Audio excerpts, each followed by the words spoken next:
الرحیم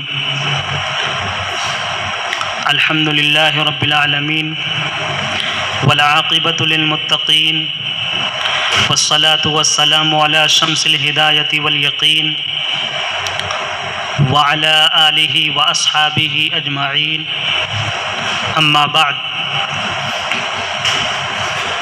فقد قال النبی صلی اللہ علیہ وسلم واللہ لا یؤمن واللہ لا یؤمن واللہ لا یؤمن لا یأمن جارہ بوائقہ وقال النبی صلی اللہ علیہ وسلم من غش فلیس منا او کما قال علیہ الصلاة والسلام اللہم صلی علی سیدنا محمد وعلی آل سیدنا محمد وبارک وسلم اللہم صلی علی سیدنا محمد وعلی آل سیدنا محمد وبارک وسلم۔ یہ پہلا سبق تھا کتاب ہدا کا، یہ پہلا سبق تھا کتاب ہدا کا کہ مخلوق ساری ہے کنبہ خدا کا۔ محترم بزرگوں اور بھائیوں، حضور اکرم صلی اللہ علیہ وسلم کی دو مبارک حدیث کی تلاوت کی گئی ہے۔ پہلی حدیث کا ترجمہ یہ ہے کہ اللہ کے رسول صلی اللہ علیہ وسلم نے فرمایا واللہ لا یؤمن واللہ لا یؤمن واللہ لا یؤمن، خدا کی قسم وہ شخص مومن نہیں ہو سکتا، خدا کی قسم وہ شخص مومن نہیں ہو سکتا، خدا کی قسم وہ شخص مومن نہیں ہو سکتا، لا یأمن جارہ بوائقہ، جس کا پڑوسی اس کے شر سے محفوظ نہ ہو۔ دوسری حدیث کا ترجمہ ہے من غش فلیس منا، اللہ کے رسول صلی اللہ علیہ وسلم نے فرمایا جو کوئی دھوکہ دے وہ ہم میں سے نہیں ہے، اس کا حشر ایمان والوں کے ساتھ نہیں ہوگا۔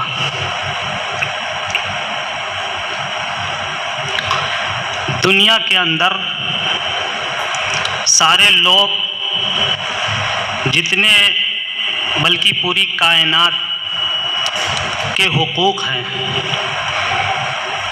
اللہ تبارک و تعالیٰ کا پورا کنبہ ہے، الخلق عیال اللہ کی مخلوق یہ اللہ کا کنبہ ہے، اور پوری کائنات کو اللہ تبارک و تعالیٰ نے انسانوں کے نفع کے لیے بنایا ہے۔ اس کو اللہ تبارک و تعالیٰ نے قرآن عظیم الشان میں بیان فرمایا ہے هو الذی خلق لکم ما فی الارض جمیعا، کہ سب کا سب تمہارے لیے تمہارے نفع کے لیے بنایا گیا ہے۔ اس آیت سے یہ پتہ چلتا ہے کہ کائنات کی جتنی چیزیں ہیں وہ سب کے سب نفع کے لیے ہیں۔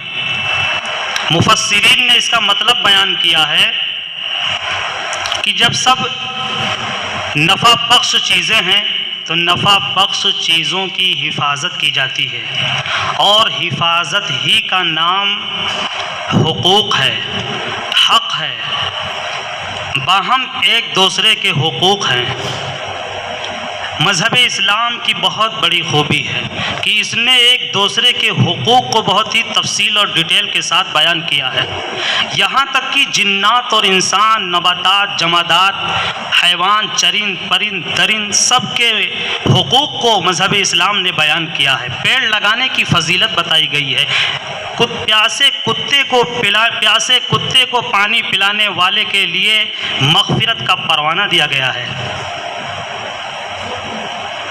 حجۃ الوداع کا موقع ہے، 1.25 لاکھ کم و بیش صحابہ کرام کا مجمع ہے۔ حجۃ الوداع اس حج کو کہتے ہیں اللہ کے رسول صلی اللہ علیہ وسلم کی زندگی کا آخری حج، اور حج میں ہم سب جانتے ہیں کہ پوری دنیا کے پورے ورلڈ کے لوگ اکٹھا ہوتے ہیں ایک جگہ۔ مسلمانوں کا، صحابہ کا جمع غفیر، اور اللہ کے رسول صلی اللہ علیہ وسلم بہت ہی فصیح اور بلیغ اور طویل بیان کیے، بہت لمبا چوڑا بیان ہے اللہ کے رسول کا حجۃ الوداع کے موقع پہ۔ اس بیان کو بڑے بڑے مصنفین نے پورے بیان ہی کے اوپر کتابیں لکھ ڈالی ہیں۔ اس بیان میں اللہ کے رسول صلی اللہ علیہ وسلم نے فرمایا کہ ہو سکتا ہے کہ میں آئندہ زندہ نہ رہوں. یہ جملہ بھی اللہ کے رسول نے فرمایا صحابہ کے سامنے. تو صحابہ کرام کتنے اور توجہ کے ساتھ باتیں سننے لگے ہوں گے کہ اللہ کے رسول فرما رہے ہیں کہ ہو سکتا ہے آئندہ سال میں زندہ نہ رہوں، تمہارے درمیان میں موجود نہ رہوں. اور کتنی اہم باتیں اللہ کے رسول صلی اللہ علیہ وسلم اس موقع پر بیان فرمائے ہوں گے کہ اب یہ آخری بیان ہے، آخری حج ہے، اس کے بعد پھر دنیا سے رخصتی ہے. آخری وقت میں اہم باتیں ہی بتائی جاتی ہیں. اس حجۃ الوداع کے بیان کی چند باتیں یہ تھی کہ اللہ کے رسول صلی اللہ علیہ وسلم نے فرمایا جس کی امانت جس کے پاس ہو وہ امانت اس کو لوٹا دے. امانت میں خیانت نہ کرے کوئی، امانت کو لوٹا دے صاحب امانت کو. اللہ کے رسول صلی اللہ علیہ وسلم نے دوسری بات یہ ارشاد فرمائی المسلم اخو المسلم، کہ مسلمان کا بھائی ہے. کسی مسلمان کی جان اور اس کا مال کسی بھی مسلمان کے لیے حلال نہیں ہے، چاہے جان ہو چاہے مال ہو. جامع لفظ ہیں اللہ کے رسول کے بیان کے کہ نہ اس کا جان اور نہ اس کا مال کسی بھی شخص کے لیے حلال ہے. تیسری بات اللہ کے رسول صلی اللہ علیہ وسلم نے یہ ارشاد فرمایا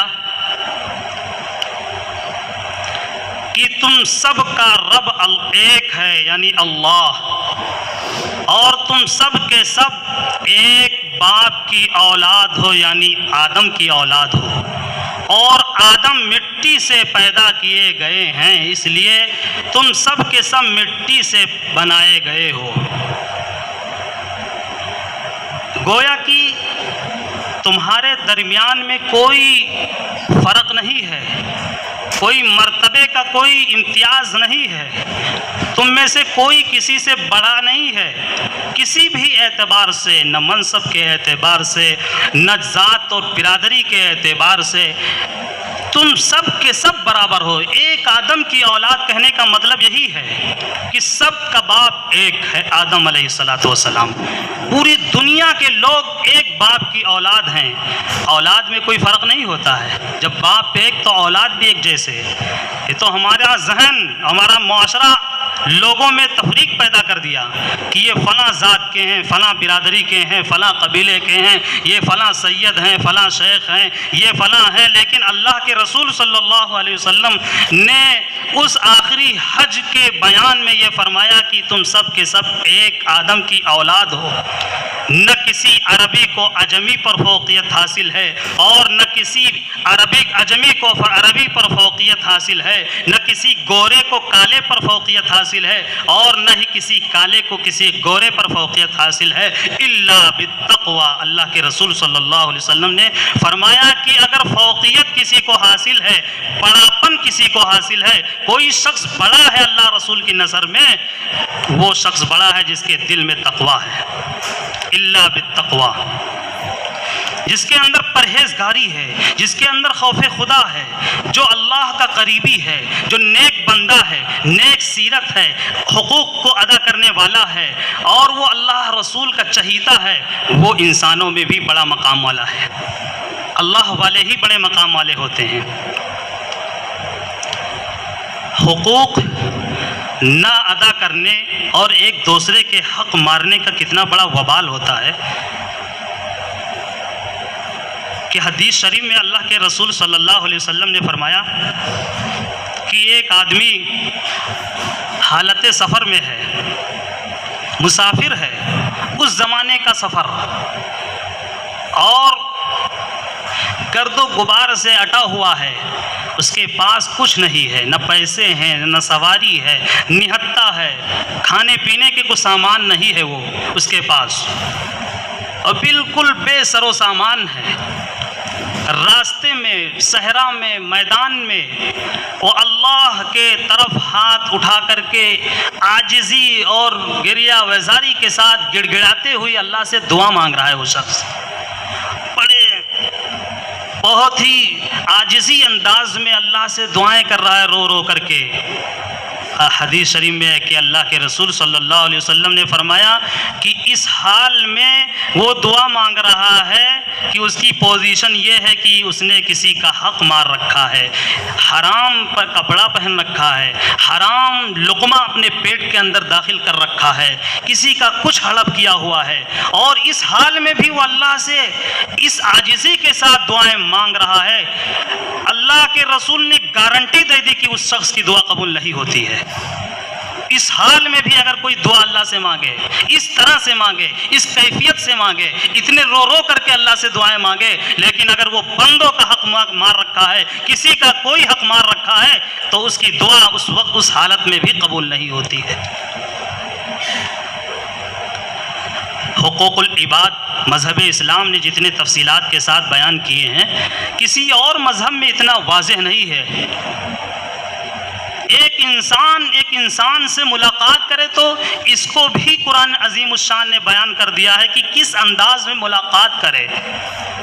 وَلَا تُسَاعِرْ خَدَّكَ لِلنَّاسِ، قرآن نے بیان کیا کہ جب کوئی انسان کسی انسان سے ملاقات کرے، یہ نہیں بیان کیا کہ کوئی مسلمان کسی مسلمان سے ملاقات کرے، بلکہ للناس قرآن نے بیان کیا کہ کوئی انسان کسی انسان سے ملاقات کرے تو منہ پھلا کر کے ملاقات نہ کرے. ولا تسعر خدک، اپنے گال کو پھلا کر کے ملاقات نہ کرے، بہت ہی بڑاپن کے انداز میں ملاقات نہ کرے، بلکہ خندہ پیشانی سے ملاقات کرے، مسکراتا ہوا چہرہ ہو، اپنائیت اس کے چہرے سے جھلکتی ہو، اجنبیت اور وحشت اس کے چہرے سے نہ ٹپکتی ہو، غصے میں نہ ملتا ہو وہ کسی سے، غضب اور اپنا تیور نہ دکھاتا ہو، دھونس نہ دکھاتا ہو، بلکہ مسکراتے ہوئے چہرے کو اللہ تبارک و تعالیٰ نے پسند کیا ہے کہ کوئی کسی سے ملاقات کرے تو اس طرح سے ملاقات کرے.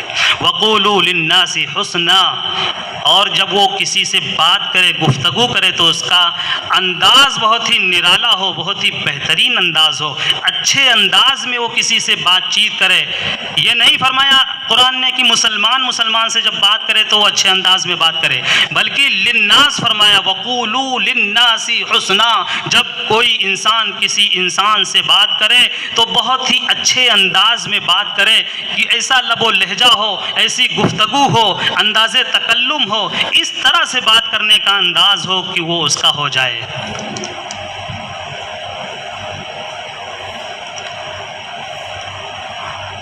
مذہب اسلام میں تو غلاموں تک کا خیال کیا گیا ہے. جو پہلے زمانے میں غلام ہوتے تھے، یا آج کے ڈیٹ میں ماتحت لے لیے جائے جو نوکر چاکر ہوتے ہیں، نوکر چاکر کو کہاں کوئی اہمیت دیتا ہے. ایک واقعہ حضرت ابو ذر غفاری رضی اللہ تعالیٰ عنہ کا پیش آیا.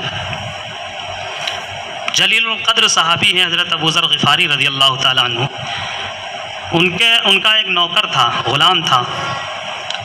اتفاق سے اس سے کوئی غلطی ہو گئی تو حضرت ابو ذر غفاری غصے میں آ کر کے صرف ایک طنزیہ جملہ کہہ دیے، یا ابن سودا.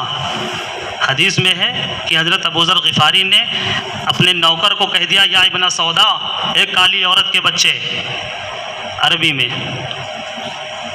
اتنی بات کہے، یہ بات حضور اکرم صلی اللہ علیہ وسلم کی مقدس بارگاہ تک پہنچ گئی. جب ابو ذر غفاری رضی اللہ تعالی عنہ پیش ہوئے تو حضور اکرم صلی اللہ علیہ وسلم نے فرمایا ابو ذر کو کہ ابو ذر، اما لکا جاہلیہ فل، کہ ابھی تمہارے اندر جاہلیت کی چیز ختم نہیں ہوئی؟ اپنے نوکر کو تم نے کیا کہہ دیا؟ کس طرح کا جملہ تم نے کہہ دیا؟ ابھی بھی تمہارے اندر جاہلیت کی چیز موجود ہے؟ اس طرح کے اللہ کے رسول صلی اللہ علیہ وسلم نے تنبیہ کی حضرت ابو ذر غفاری رضی اللہ تعالیٰ عنہ کو، اور حقوق بیان فرمایا کہ سنو، اگر کسی شخص کو تمہارا اللہ نے ماتحت بنایا ہے، تمہارے ماتحت میں کوئی ہے، تمہاری نوکری میں کوئی ہے، تمہاری ملازمت میں کوئی ہے، تو اللہ کے رسول نے کتنا اعلیٰ سبق پڑھایا، فرمایا کہ جو تم کھاؤ اسے بھی کھلاؤ، جو تم پہنو اسے بھی پہناؤ، اور حد سے زیادہ اس سے مشقت والے کام نہ لو۔ یہ غلاموں کے حقوق مذہب اسلام نے بیان کیے۔ حضرت ابو ذر غفاری صحابی تھے، تڑپ اٹھے، مچل اٹھے، اور وہاں سے واپس جب گھر پہنچے تو زمین پر لیٹ گئے اور اپنے غلام ابو ذر غفاری رضی اللہ تعالیٰ عنہ کہنے لگے کہ میں نے تمہیں فلاں موقع پر یہ کہہ دیا تھا، اللہ کے رسول نے مجھے تنبیہ کی ہے، تو اس کا ازالہ میں نے یہ سوچا، اپنے نفس کو کچلنے کے لیے میں نے یہ تدبیر نکالی ہے کہ میں لیٹا ہوا ہوں، میرے چہرے پر اپنا پیر رکھو۔ اس طرح کوئی کر پائے گا؟ ایک نوکر کو کہے، مالک سیٹھ کہے کہ میں لیٹا ہوا ہوں، میرے چہرے پر تم اپنا پیر رکھو تاکہ میرا نفس جو بڑھ گیا تھا اور میں تمہیں برا بھلا کہہ دیا تھا، وہ نفس میرا کچل جائے، مر جائے۔ اور اس طرح سے حضرت ابو ذر غفاری رضی اللہ تعالیٰ عنہ نے اپنے چہرے پر اس کا پیر رکھوایا، پیر نہیں رکھ رہا تھا غلام، لیکن ابو ذر غفاری صحابی تھے، کہنے لگے جب تک تم پیر اپنا نہیں رکھو گے تب تک ابو ذر زمین کو نہیں چھوڑے گا۔ صحابی ہونے کا حق ادا کر دیا۔ مذہب اسلام میں پڑوسی کے کتنے حقوق بیان کیے ہیں۔ ایک پڑوسی کہ شروع میں وہ حدیث کی تلاوت کی گئی ہے کہ اللہ کے رسول صلی اللہ علیہ وسلم نے فرمایا، 3 دفعہ قسم کھایا، واللہ لا یؤمن واللہ لا یؤمن واللہ لا یؤمن، خدا کی قسم وہ شخص مومن نہیں ہو سکتا، خدا کی قسم وہ شخص مومن نہیں ہو سکتا، خدا کی قسم وہ شخص مومن نہیں ہو سکتا۔ 3 مرتبہ قسم کھایا، اور کون قسم کھا رہا ہے؟ خلاصہ کائنات، محسن انسانیت، محبوب رب العالمین، سرکار دو عالم حضرت محمد مصطفیٰ صلی اللہ علیہ وسلم ایک مرتبہ ہی اگر ارشاد فرما دیتے تو ہم پر پورا یقین اور بھروسہ، ہمارا اعتقاد اور عقیدہ ہے کہ اللہ کے رسول کی جتنی سچی بات ہو سکتی ہے کائنات میں کسی کی سچی بات نہیں ہو سکتی ہے، لیکن 3 دفعہ محبوب نبی قسم کھا کر کے یہ بات ارشاد فرما رہے ہیں، لا یأمن جارہ بوائقہ، کہ جس کا پڑوسی اس کے شر سے محفوظ نہ ہو، جس کے بغل میں، جس کے مکان کے بغل میں رہنے والا ہر وقت اس سے پریشان رہتا ہو، اس کے جھگڑے سے، اس کی نفرت سے، اس کے حقوق کے نہ ادا کرنے کی وجہ سے، یا اس کے حق مارنے کی وجہ سے، اس کی زبان سے، اس کی حرکات سے، اور اس کے معاملات سے، اس کے رہنے کے انداز سے، اس کے کھانے پکانے کے طریقے سے، اور بھی جو بھی معاشرے میں چل رہا ہے، کسی بھی وجہ سے اگر اس کا پڑوسی اس سے پریشان ہے تو وہ شخص مومن نہیں ہو سکتا۔ 3 دفعہ اللہ کے رسول قسم کھا کر کے بات ارشاد فرمائے۔ پڑوسی کون ہوتا ہے؟ 10 گھر سامنے، 10 گھر پیچھے، 10 گھر دائیں، 10 گھر بائیں، اس کو پڑوسی شرعی اعتبار سے کہا گیا ہے۔ 40 گھر پڑوس کا ہوتا ہے، اور پڑوس کے حقوق بیان کیے گئے ہیں مذہبی اسلام میں کہ جو 10 گھر، 10 مکان کے بغل میں 10 گھر تک جو گھر ہے، ان کے بھی ہمارے اوپر حقوق عائد ہوتے ہیں۔ ایسا نہیں کہ ہم آزاد ہیں، جس طرح سے چاہیں رہیں اور مومن ہونے کا بھی دعویٰ کریں۔ اللہ کے رسول صلی اللہ علیہ وسلم نے فرمایا کہ پڑوسیوں کے حقوق بتانے کے لیے حضرت جبرائیل علیہ السلام میرے پاس اس کثرت سے آتے رہے، اس کثرت سے بار آتے رہے۔ جبرائیل علیہ السلام جب آتے تب پڑوسی کا حق بتاتے کہ اللہ کے رسول فرما رہے ہیں مجھے گمان ہونے لگا کہ میراث میں بھی ان کا حصہ کہیں نہ حکم آ جائے اوپر سے، کہ میراث میں بھی ان کا حصہ ہے، وراثت میں بھی پڑوسی کا حق ہے۔ اللہ کے رسول یہ بات فرما رہے ہیں کہ اتنی کثرت سے حقوق بتانے کے لیے رئیس الملائکہ حضرت جبرائیل علیہ السلام میرے پاس آتے رہے۔ حضرت امام احمد ابن حنبل رحمۃ اللہ علیہ کا واقعہ ہے، ان کے بغل میں، ان کے پڑوس میں ہمارے پہلے بھی اکابرین بزرگان دین اور اللہ والے مذہب اسلام کا ایک قرن، اسلام کی تاریخ بڑی سنہری حروف میں لکھے گئے ہیں۔ اس کی تاریخ بہت سے اچھے لوگ گزرے ہیں، ان کے واقعات بھی کتابوں میں لکھے ہوئے ہیں۔ آج تو یہ بگاڑ آیا ہے، آج مسلمانوں کی حالت دیکھ کر کے کوئی اسلام کو اندازہ نہیں لگا سکتا اسلام کیا ہے۔ آج اسلام اور مسلمانوں میں بڑا فرق ہو گیا ہے۔ اسلام کی جو تعلیمات ہیں مسلمان 99% اس پر عمل نہیں کر رہے ہیں، ہم سب اس میں شامل ہیں، نہیں عمل ہو رہا ہے۔ لیکن پہلے زمانے میں اس کا الٹا تھا، 99% لوگ اسلام پر عمل کرتے تھے، اسلام کی تعلیمات کو فالو کرتے تھے۔ اس وقت کا ایک واقعہ امام احمد ابن حنبل رحمۃ اللہ علیہ کا ہے کہ ان کے پڑوس میں ایک کرسچن عیسائی رہتا تھا۔ کسی وجہ سے وہ اپنا مکان بیچنے لگا، ان کے بغل میں تھا، پڑوس میں تھا، امام صاحب کے بغل میں، لیکن جو دام لگایا وہ ڈبل لگایا، جو اس وقت کا جو زمین کا جو پیسہ فکس تھا اس سے وہ ڈبل لے رہا تھا۔ تو اس نے جو خریدنے والے نے کہا کہ ایسا ہے امام صاحب، آپ امام ہو کر کے اتنا پیسہ آپ لے رہے ہو۔ امام صاحب نہیں بیچ رہے تھے، امام صاحب کے بغل میں جو کرسچن عیسائی جو بیچ رہا تھا، اس نے خریدنے والے نے کہا کہ آپ ایسا جو ہے تم ڈبل پیسہ لے رہے ہو، مناسب نہیں ہے۔ تو اس شخص، دیکھیے عیسائی تھا، امام کے بغل میں رہتا تھا، پڑوس میں تھا، عیسائی، اس کا جواب سننے کے لائق ہے۔ وہ کیا جواب دے رہا ہے کہ میں پیسہ مناسب لے رہا ہوں، جتنا پیسہ یہاں کا ریٹ زمین کا مکان کا چل رہا ہے اتنا ہی لے رہا ہوں، لیکن جو بڑھا کر کے اضافی رقم لے رہا ہوں وہ امام کے بغل میں ہونے کی وجہ سے، امام کے پڑوس میں ہونے کی ریٹ لگا رہا ہوں، اس لیے کہ ان کے بغل میں 10 دن رہو گے تو تمہیں اندازہ ہو جائے گا کہ ان کے بغل میں، امام کے بغل میں رہنے سے کیا فائدہ ہے، اور کتنا آرام ہے، کتنا چین و سکون ہے، کتنا لحاظ کیا جاتا ہے، کتنا خیال کیا جاتا ہے۔ اللہ جب امام احمد ابن حنبل رحمۃ اللہ علیہ جیسے لوگ اسلام کی تعلیمات کو فالو کر رہے تھے اور مکمل اس کا اسلام کا مظاہرہ کر رہے تھے، تو بغل میں بکنے والے مکان کا بھی دام بڑھ جایا کرتا۔